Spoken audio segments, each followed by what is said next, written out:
ஒரு மியூசியத்துல நிம்மதிங்கிற தலைப்புல ஒரு ஓவிய போட்டி வைக்கிறாங்க. அதுக்கு 100 கோடி ரூபா பரிசும் அறிவிக்கிறாங்க. உலகத்துல இருக்க தலைசிறந்த ஓவியர்கள் எல்லாம் அவங்களோட படைப்புகள இந்த மியூசியத்துக்கு அனுப்பி வைக்கிறாங்க. அதுல சிறந்த 100 மட்டும் எடுத்து பார்வைக்கு வைக்கிறாங்க. அந்த ஓவியங்கள்லாம் இரவு நேர கடல், நீரோடைகள், பூத்து குலுங்கும் பூந்தோட்டங்கள், சூரிய உதயம் இந்த மாதிரியான ஓவியங்கள் இடம்பெற்றிருந்துச்சு. எல்லாரும் எது நிம்மதிக்கான பரிசு வாங்கும் அப்படின்னு ஆர்வமா இருந்தாங்க. நிம்மதிக்கான ஓவியத்த அவங்க அறிவிச்ச உடனே எல்லாருக்கும் ஒரு அதிர்ச்சியும், ஆச்சரியமாவும் இருந்தது. இந்த ஓவியமா அப்படின்னு. அந்த ஓவியம் எப்படி இருந்ததுன்னா, பயங்கர புயல் காத்துல ஒரு வீடு இருக்கு.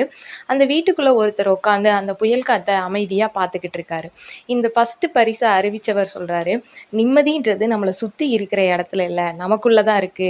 நிம்மதியே இல்லாதவன இந்த கடல்லயோ, இல்ல இந்த பூந்தோட்டங்கள்லயோ, இந்த நீரோடைகள்லயோ கொண்டு போய் விட்டாலும் அவன் நிம்மதியா இருக்க மாட்டான்.